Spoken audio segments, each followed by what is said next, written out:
Hello, hello, hello, everybody. Happy Monday. I wanted to jump on here. It's been a while, but I listened to an unbelievable podcast over the weekend. Julian Dory, he had Brian Coleman on along with forensic expert Joseph Scott Morgan.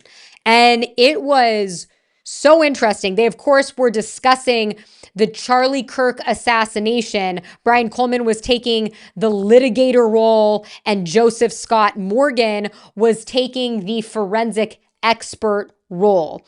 And the big takeaway for me was, and there were many, but the big takeaway for me was, where is the missing evidence? And I say that it's missing evidence because Joseph Scott Morgan said the most important evidence in a murder trial in order to determine what the cause of death is anything that was on the body. He said, head to toe, we want to see everything. So what we're referring to here in terms of missing evidence would be the lapel wireless Rode mic. I have one somewhere around here. They look like this.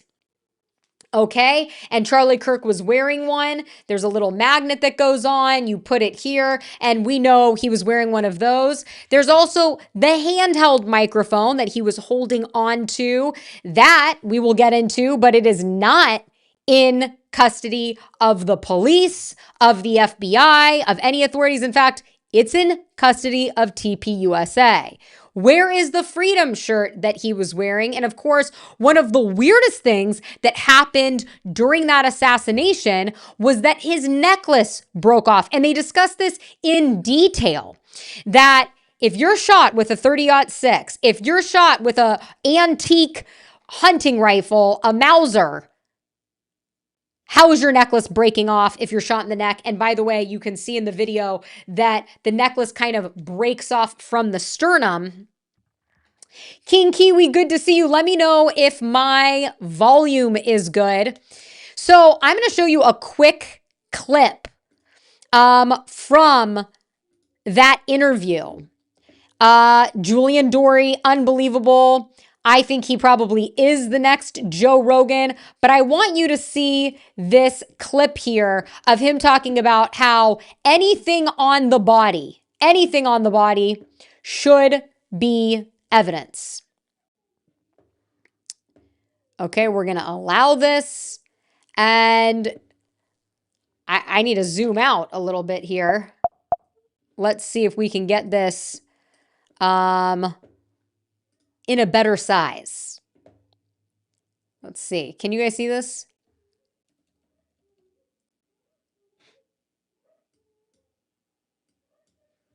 I'm not sure what I just clicked. Maybe it needed to be this.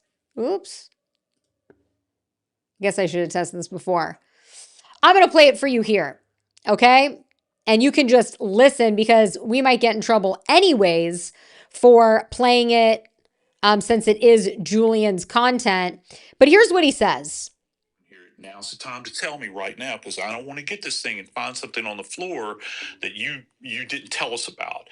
So there's a come to Jesus moment, where you're talking to everybody, tell us what you did. And then it's at that point in time that they can either choose to retain it or, release it. But I'd have to... There's going to be photos taken. There's going to be photos taken of this thing to document it. If they cut it loose and send it back to from whence it came at that point in time, you document.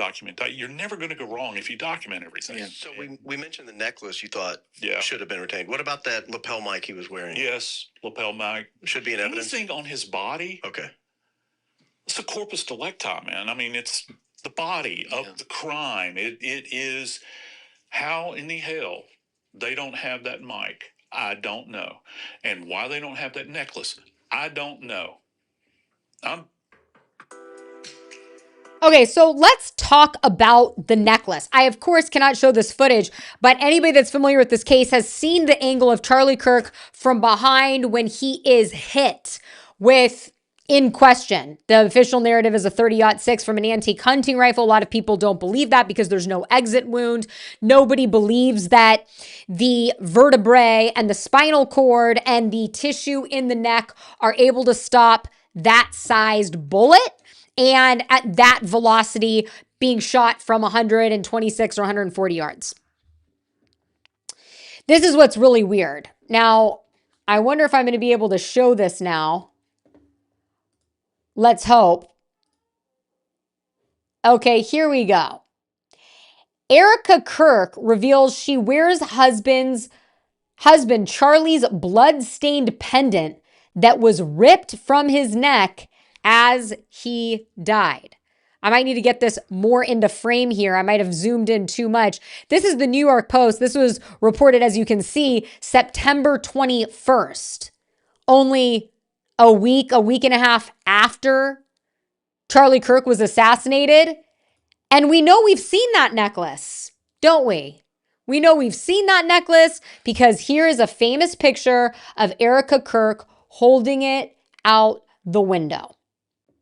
Now, I don't know about you, but I've watched in my lifetime, don't really love to do it anymore because I don't know. Now I'm more into dating shows, but I used to watch a lot of murder shows. I still love Officer Benson, Law and Order SVU. But what you learn from these shows in other information circulating out there is that serial killers tend to keep something called trophies, right? You have these people out there in society, and when they off somebody, they like to keep a little trinket, a necklace, a little piece of them to remind them of that kill. Now, I'm not saying that's what Erica Kirk's doing, holding that rosary. I'm not saying that Erica Kirk is keeping the necklace as a trophy, but it sure seems like she's keeping it for some reason. Because remember, the official narrative is that it was a 30-06. It was a large game hunting rifle. These bullets, this antique gun that had dust in the barrel. We learned that during the preliminary hearing. Don't know how that's happening. If it was recently fired, but there was dust in the barrel. Kills rhinos, elephants, right? But Charlie's Kirk neck of steel stopped this bullet. And a lot of people believe a lot of other theories. I posted one, the exploding mic theory, that there was some sort of detonation that happened from the road mic, and that's why it's missing. That's why the necklace is missing, and that's why the shirt is missing.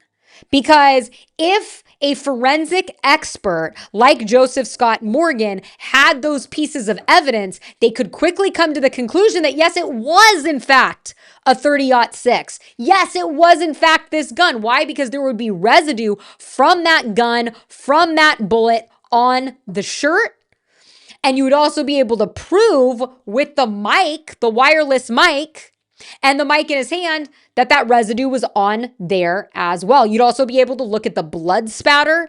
You'd be able to look at a lot of different things with that evidence that could prove or disprove that it was in fact that gun, that bullet that killed Charlie Kirk. Now everybody wants to know, where is that road mic? We don't know, but what we do know from the preliminary hearing is that, as far as we know, it was not admitted into evidence.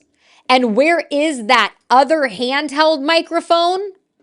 Well, that other handheld microphone, weirdly, seems to be on tour with TPUSA. Okay? Seems to be on tour with TPUSA. This is Sam Parker. And as you can see, maybe I need to make this smaller. As you can see, they have the handheld mic on display. They're taking it on tour with TPUSA. This is the mic here that he was holding when he was assassinated.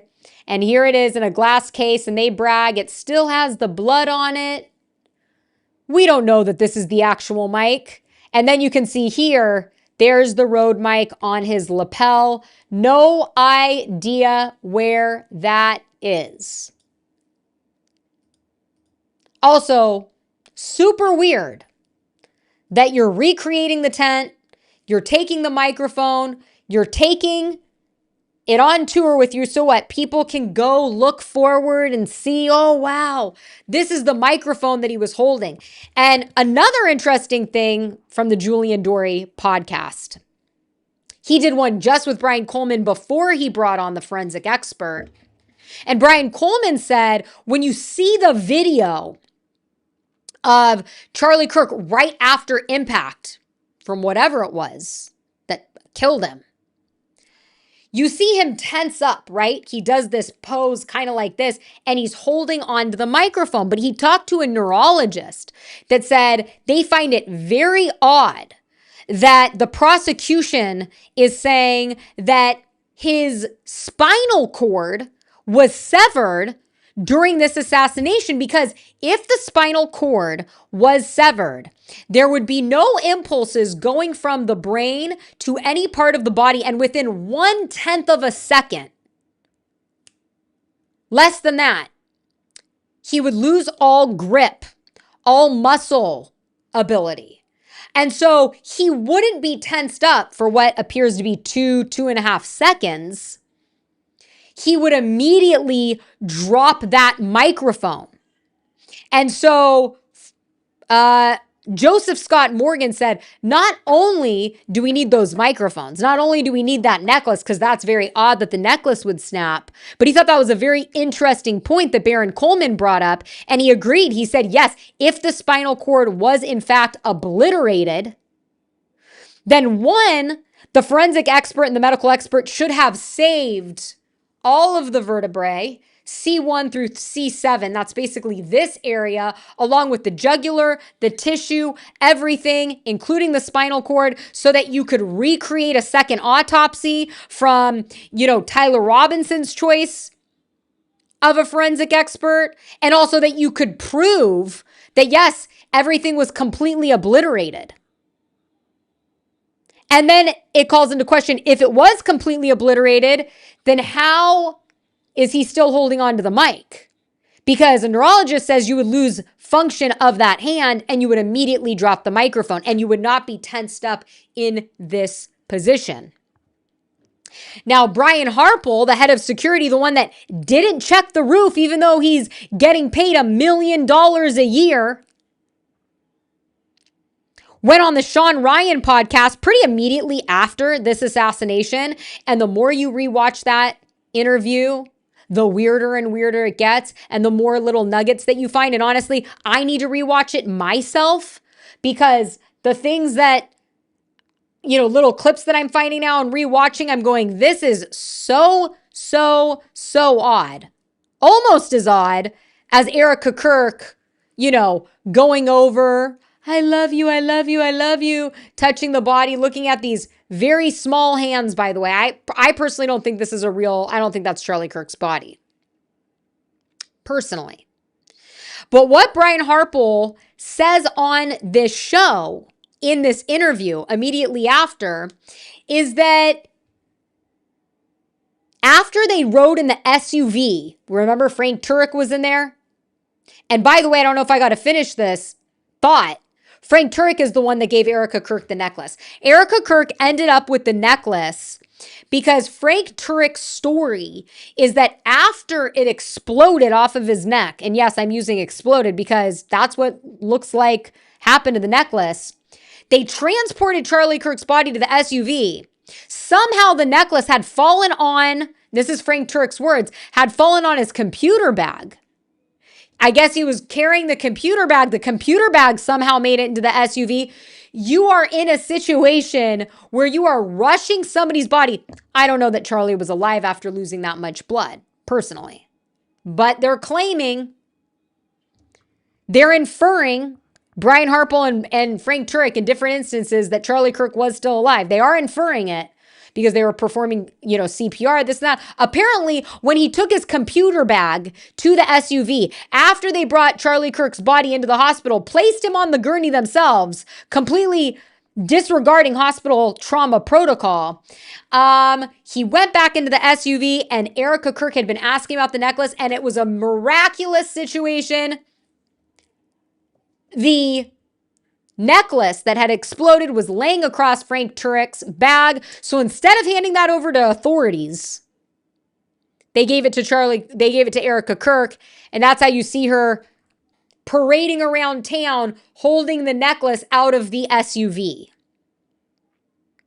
Shouldn't that be evidence? Shouldn't that be evidence? Joseph Scott Morgan, the expert forensic analyst, said yes, it should absolutely be submitted and admitted as evidence. But it wasn't. It wasn't. So we don't know where the microphones are. We know the one's on tour with TPUSA. The necklace was given to Erica. Very weird.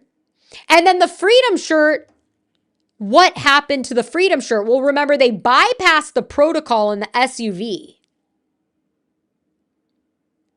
After the SUV, and they put him on the gurney in the hospital. And then this is what Brian Harpel says happened. See a gurney on the left-hand side.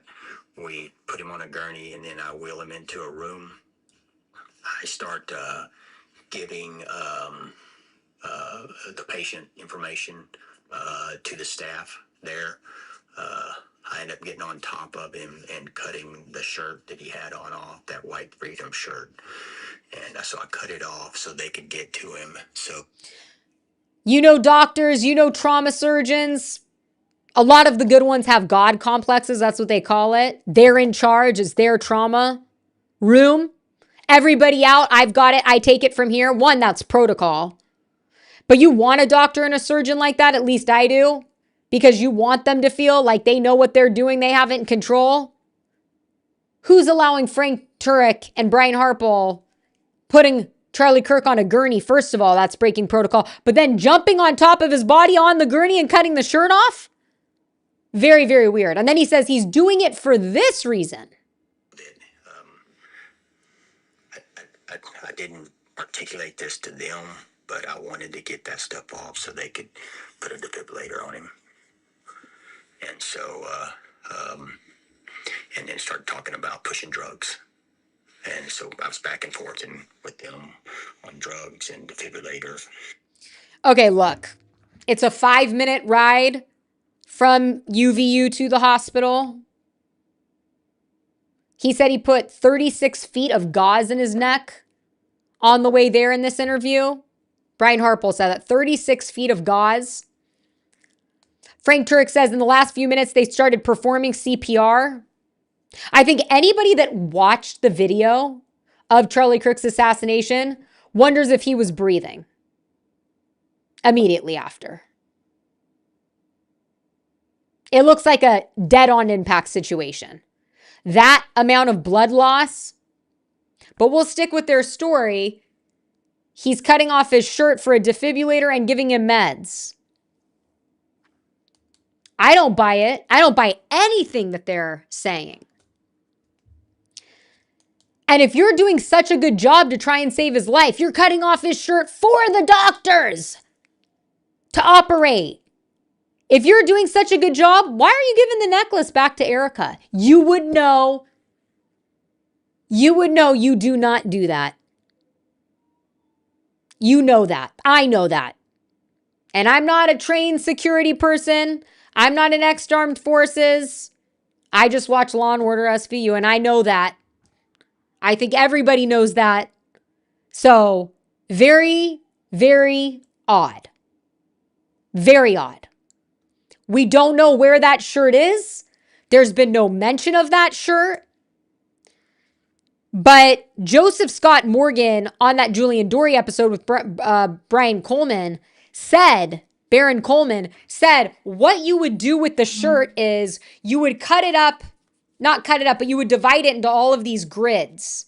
And you would test each grid forensically to find residue, blood, and then you can say quadrant 1A to the jury. Quadrant 1A, yes, there was blood.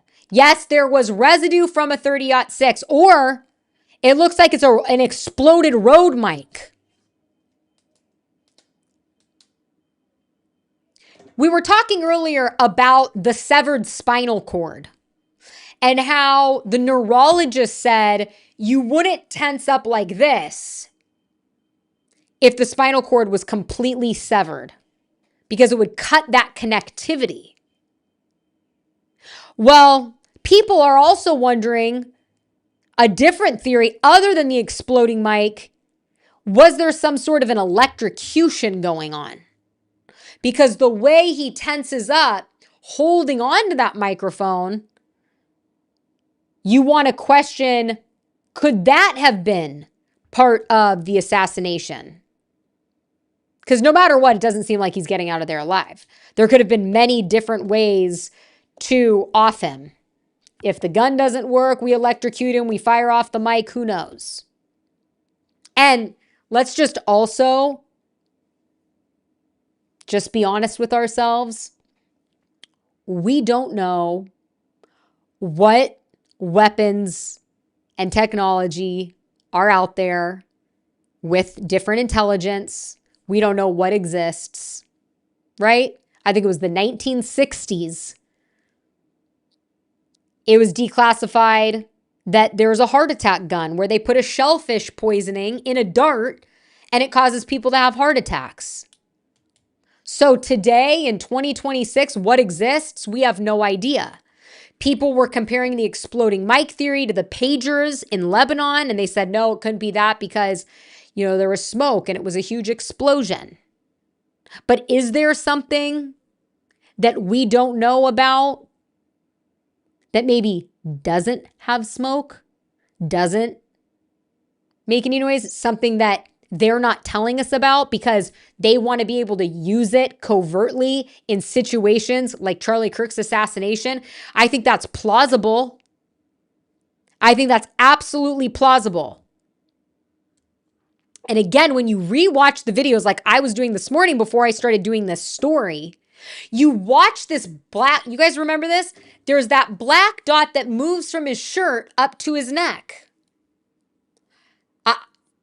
What is that? Why? They say it's a shadow. They say it's the blood. It doesn't look like that. It looks like a marker, almost like a laser or something. Oh, we got the spot. Or something that moves to the exact right area. And it was really weird rewatching this episode because I see some of the people in the background of the footage that they were showing. And for those of you that were on Instagram with me that one day, I was doing a live about the Charlie Kirk assassination and about one of these guys that was in the crowd, and he pops on my live. He was in Australia. He had been in China before. I'm not even going to say his name right now if you want to go to my Instagram and look at the stories because I don't want to deal with him. I think he was involved more than ever now. At the time, he had me convinced, this is just a mix-up. A lot of innocent civilians, that talked to the press were involved. I don't think you hop on somebody's live in a different time zone to try and clear your name.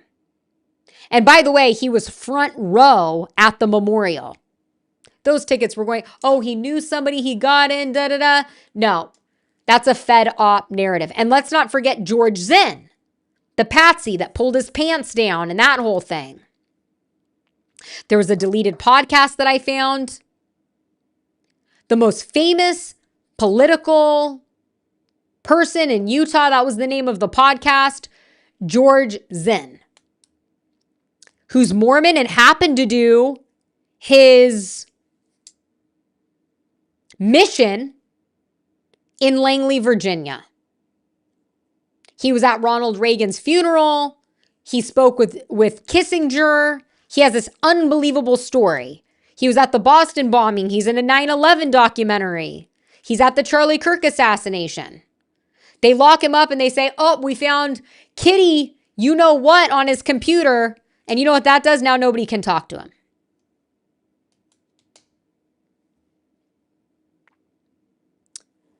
So he went on a podcast recently and he said he actually was working with TPUSA. George Zinn said that, which makes me wonder more. about Erica Kirk, Brian Harple, Frank Turek, Mikey McCoy, all of these players. We also learned during the preliminary hearing that Tyler Robinson went to the TPUSA tent earlier that day. That's the official narrative. I don't believe that Charlie Kirk was killed by a 30-06, especially after that video that Candace Owens released where you can see somebody army crawling on the roof. Do I think he may have been involved like George Zinn, like a few of these other people that were giving testimony, that were in the crowd to create chaos? Yes, I do. I do. I think it's very interesting that it was involving a lot of Mormons. And the reason that I think that is not because I have anything against Mormons. In fact, I have a very close friend that's Mormon. I grew up with Mormons. I think they're very disciplined, good people. But it is known that they are disproportionately recruited to CIA and FBI because of their religion. They don't smoke, they don't drink, they go on missions, they know multiple languages, and they're yes men. It's a known thing. Same with police officers. Now, they're not typically running operations, but they are put in operations to carry out their job because you can rely on them to do so. They've been trained their whole life from this religion to carry out whatever it is that they're asked to do.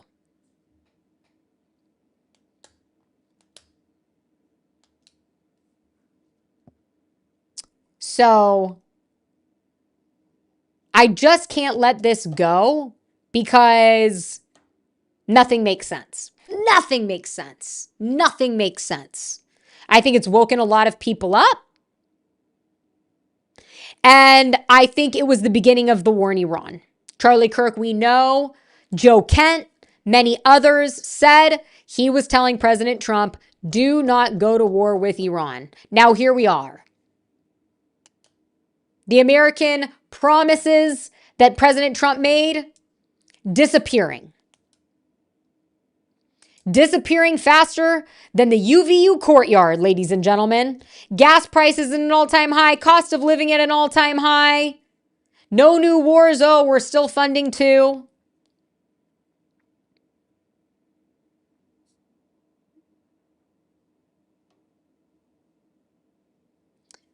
Interesting. I just was reading a comment, saw on Twitter, one of the guys standing over Charlie after being bang bang had meta glasses on. Not sure if it was a real post though. You have to be careful with these posts because somebody posted a picture and said, wow, look at Charlie's face right before, he was killed. And he has 3 thumbs and he's not holding a microphone. There's a lot of AI slop out there, just like there's a lot of Fed slop out there. Another thing they talked about in this interview, which I recommend everybody watch, that Julian Dorey, Baron Coleman, Joseph Scott Morgan interview. I'm not even done with it, and I've gotten so many nuggets you won't even believe. Watch. Another thing that Baron Coleman was bringing up is like, you have a jury of 12 people. You're in Orem, Utah. A lot of these people are familiar with guns. You're not going to be able to convince, he doesn't believe, 12 jurors that a 30-06 stopped with human bone.